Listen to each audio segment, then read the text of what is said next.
and also it could be a function of life expectancy, because cancer comes with increasing age. But then I looked at Cuba, which is largely an organic country, but the cancer rate there is fairly high. Would it be tobacco and alcohol? I'm just wondering if your reflections. These statistics I found kind of odd. And if the cancer rate in India is the lowest, is that reflected also in the South Asian population here, although they've been living here now 50, 60 years? Nice discussion. You asked several questions.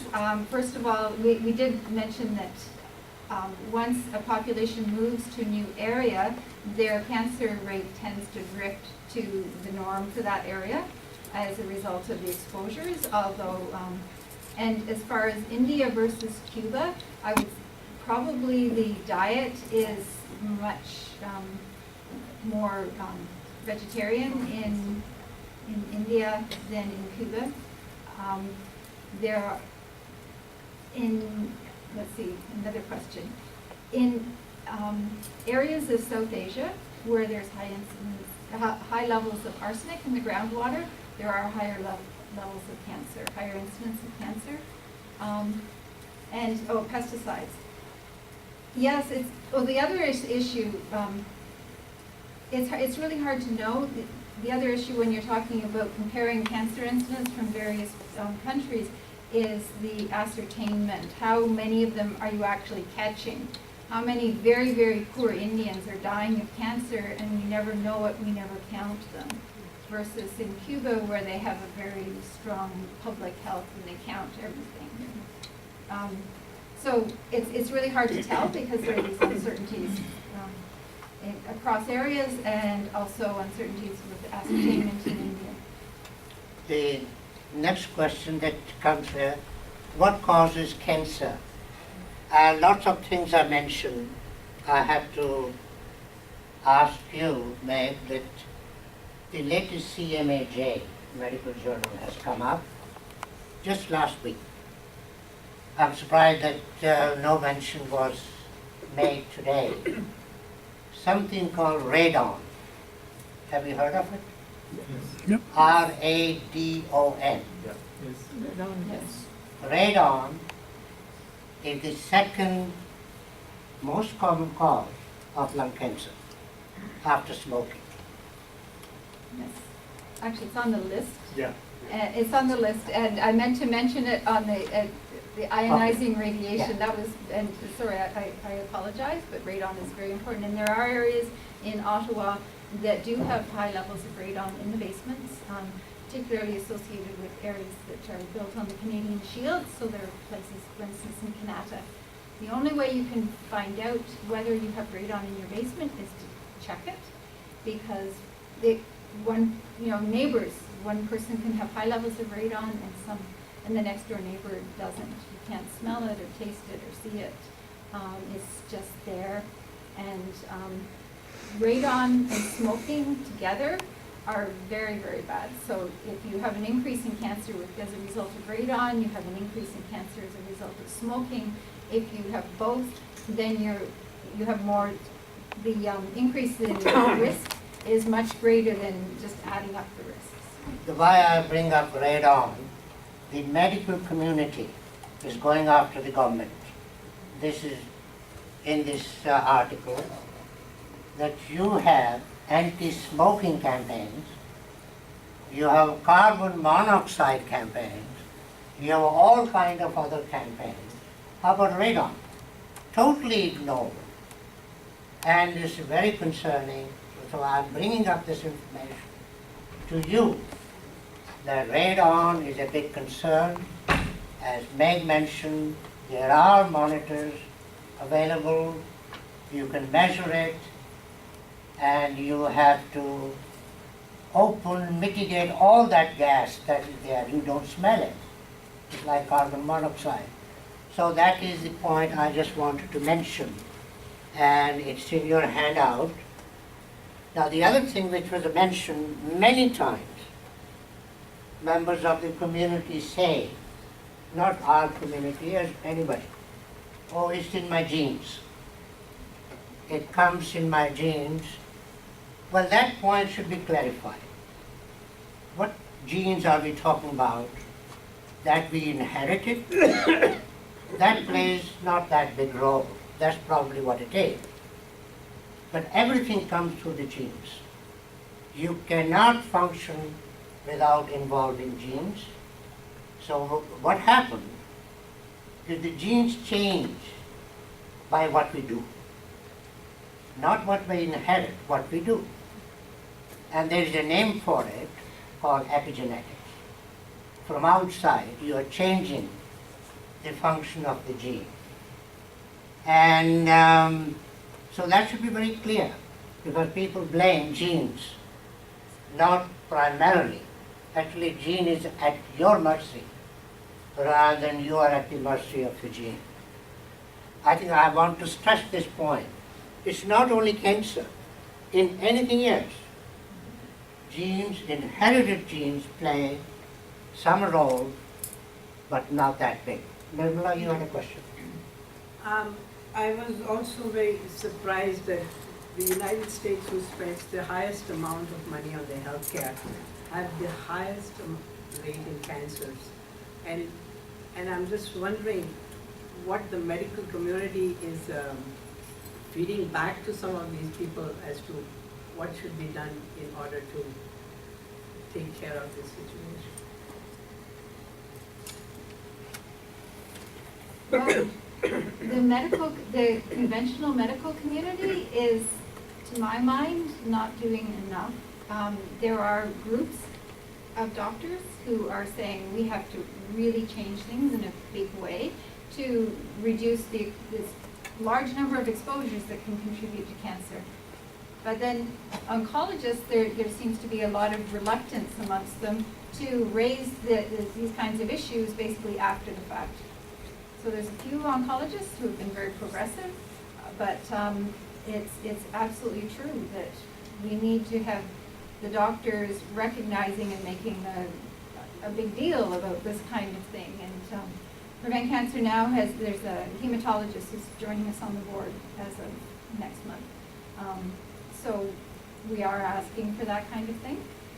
But apart from what we're suggesting individuals do, we work very, very hard to change the rules around pesticides, around additives that are in cosmetics and in everyday products that are in plastics.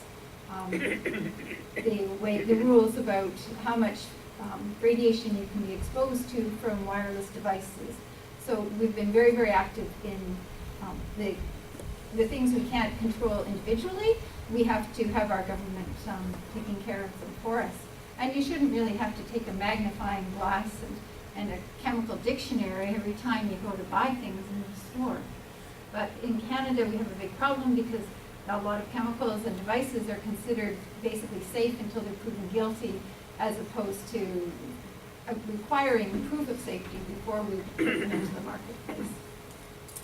I just want to bring up, Nirmala, that may be relevant by, if you look at this picture, which Meg had put it, we talk about the organic, vegetarian, fruits and vegetables, and on and on. Look at the history. Since 1950, which is about almost coming up to 70 years, what has changed all over the world, say North America, say Canada? What has changed? If you think about it, the answers are very simple. The food consumption has gone up. How much meat consumption has gone up? Since 1950, it is straight up, linear. If you plot against the time, it's linear, going up every day. Think for a moment the implications. The amount of food that we eat has gone up. Now you don't need me to give you evidence. Obesity is talked about every day in medical science, in the literature. What is the relationship of not only the type of food, but the amount of food leading to obesity on cancer? I think this is a big concern, and I like to address this point again. Ask Meg, what do you think of obesity and its relationship to cancer, which is a phenomenon we have noticed in 70 years, and since the cancer has also gone up. Any comments? Yes. There's been research that continues to come out very regularly. Obesity is linked to this kind of cancer, obesity is linked to that kind of cancer, and it's true. However, you have to wonder what the primary link is, because there's also research showing that, for instance, for diabetes and prediabetes and metabolic syndrome, that you hear the same thing. Obesity is linked to these diseases. And huge cohorts were brought together, and a lot of research was done looking at this, and they found that across very large populations, that obesity was related to diabetes when there were high levels of these POPs that I talked about, these persistent organic pollutants. These persistent organic pollutants can affect the way your hormones act, including how hungry you feel and how tired you feel. So these people with high levels of these persistent pollutants in their bodies, as soon as they start to lose weight, they feel very tired and they feel hungry. And so they basically vegetate on the couch and eat, and then once they've got enough fat, you see these chemicals are stored in the fat. So obesity is like your body's toxic waste disposal site, so that it doesn't affect your heart, it doesn't affect your brain, it goes into the fat. And we're finding more and more that when you parse it down to the chemicals that are in the fat versus the fat, the evidence is very strong now for diabetes, and I suspect that it will soon be stronger for cancer as well. That these chemicals that we know can cause cancer, that we know can affect your hormones, that we know can affect your behavior and so on, are actually the primary link, and that obesity is kind of a marker for that. So it's a big question. We don't really know. But if, the next step would be, okay, if I have too much weight, and when I lose weight, I feel absolutely awful, and then it comes back, this yo-yo thing that happens with your weight, what can you do? And there are some things that you can do, including eating a lot of roughage.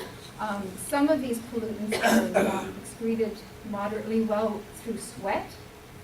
So there are things you can do to help reduce those levels. Of course, the primary thing is not to give them to children and try to minimize your intake yourself.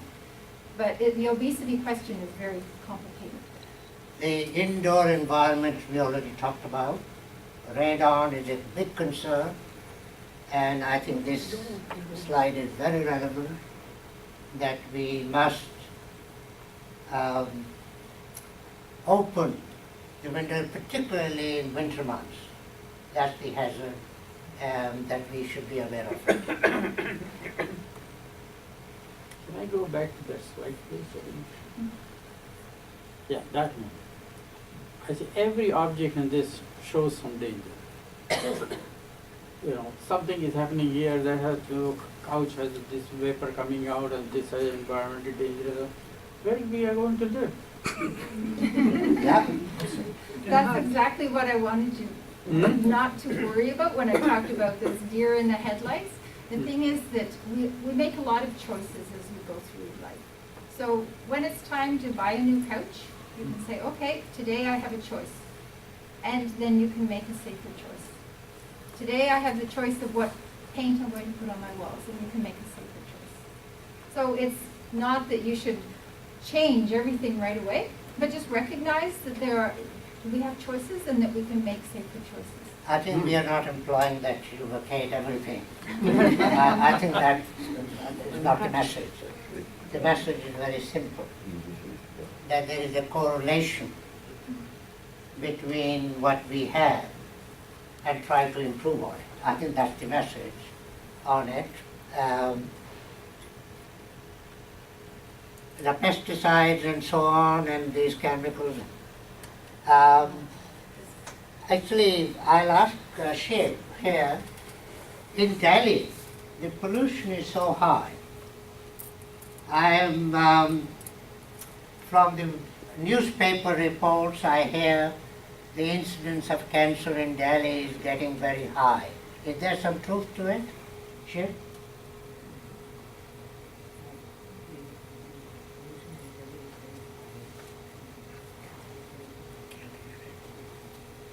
Well, pollution is basically the cause of all cancer. Pollution coming from external sources, pollution coming in our diet, pollution coming on every kind of food now.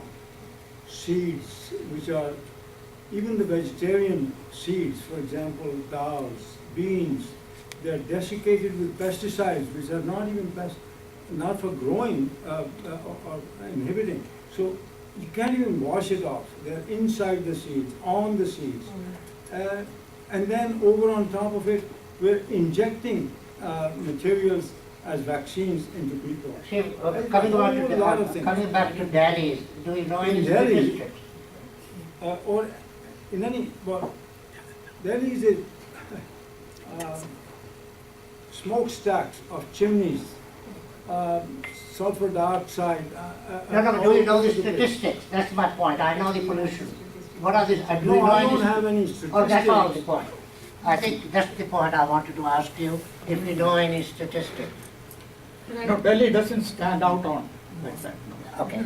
Could I make one Yeah, very quick please. comment? The amount of pollution has changed fairly rapidly, and cancer is a very delayed kind of outcome. You know, first of all, you'll see higher rates of asthma, higher rates of cardiovascular disease, and then eventually you'll see cancer. So it might be early yet to see the high rates of cancer that are coming. Just a comment. I don't know. I just want to mention what you heard over and over, age. As we are getting older, people are living longer, we see more cancer. Now, you know there is something called incubation period. Are you familiar with it? You are exposed to something, but when it's exposure time, to the time when the disease appears, that's called the incubation period. If you are living longer, our incubation period is much longer. We are exposed to chemicals at various stages of our life, and our incubation period has now gone so long, something is going to come. For example, a colleague of mine stopped smoking 30 years back. 30 years back. Now you think it is all safe? He's exposed to it. He lived long enough that he developed cancer of lung. So this exposure, one time or the other, as you mentioned, people may show if we live longer. Today we have asthma, tomorrow there will be something else, and eventually if we live long enough, we may also have cancer, but that needs to be seen.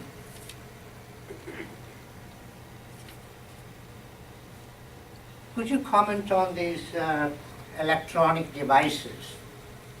People carry all kinds of electronic devices, the telephones and so on. Is it serious enough that people should be warned? Absolutely. There was a hearing before the Parliamentary Committee, Standing Committee on Health, this spring, and there was very strong statements from that committee to Health Canada saying that Health Canada should be doing a lot more to tell people how to use their electronics as safely as possible and to take measures to reduce the use in in the young. Because we see now that brain tumors are much more likely in people who started cell phone use earlier. And now we're seeing that tablets and so on are being marketed to very young children. And I heard one mother say, how did people ever change diapers before there were cell phones that you could give to the baby to, so these babies are being given are being given these devices. So the device itself is not the problem. So you know, while there are lots of other issues, but as far as cancer goes, you want to make sure it's on airplane mode, so it's not emanating radiation. And but these, if you look in the fine print, your cell phone is supposed to be kept, you know, half an inch from your head when you're using it. You don't see kids like, you see them like this, right? Or now more they text, which is at least away from their head. But you know, if your phone is in your pocket, the lining of your pocket's not this thick. It's right next to your skin. So although the manufacturers put this fine print in there, and tablets, they're supposed to be kept 8 inches from your body. Young children are using that, and they're not 8 inches from their body. Young children have little arms, you know. They don't use them like this. So we're not even using them according to the instructions from the manufacturers. I just want to mention about this book, The Food That Fight Cancer, written by two eminent people from Montreal. I'm not the sales person for this book, trust me. Somebody handed over to me. And I haven't read it, so I can't recommend, but I'm going to read it. There's a lot of common sense, apparently, in this book, how the food and various points mention pesticides and all kind of things, how they relate to our daily life. So with those comments, you have some questions? No. No. No, as far as this is concerned, I want to know whether the authors are scientists or they are... They're scientists. Okay. Yeah. Oh, no, they're scientists. Okay. They're on the faculty. Now, wait a minute. Being not on the faculty of medicine and the renowned university, That's okay. that's what it is. Anyway, you have a question? Yes, this is about the use of plastic containers for food. We have this microwavable plastic containers. Is there any difference between them and other plastic containers? Well, the microwavable plastics are not supposed to melt, which I suppose is good. But there have been a lot of studies come out recently showing that the plastic itself leaches chemicals into the food, and that film, they've been working on different kinds of films, because every time they make a new film, they realize, oh, that film lets things that can cause cancer go into the food.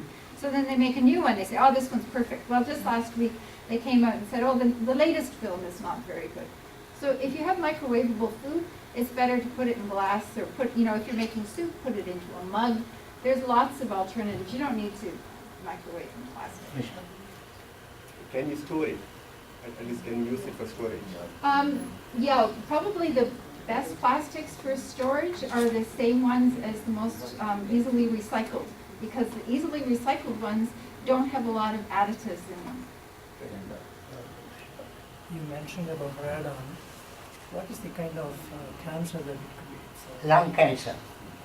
Radon is associated with lung cancer. The statistics say that if you have an environment, the same amount of radon, people, smokers and non-smokers, with the exposure to radon, the incidence of cancer in smokers is sky high.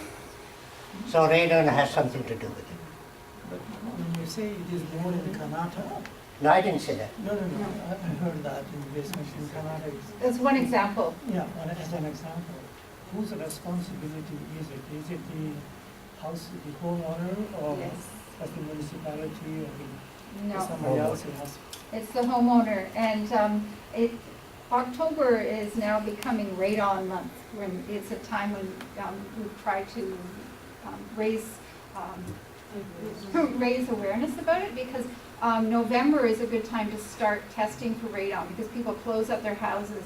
It comes in through the basement, through the vents and the concrete and so on. So you just hang this little thing in your basement for a few months, and then you send it away, and they tell you, you get the results back. Go ahead, sir. Yeah. Quick one, short ones.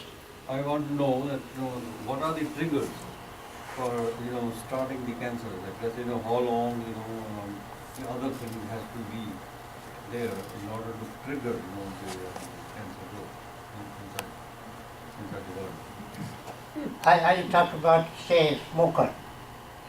It's a No, I smoker. mean, what are the triggers, for like, you mentioned that zygote, right? Yeah?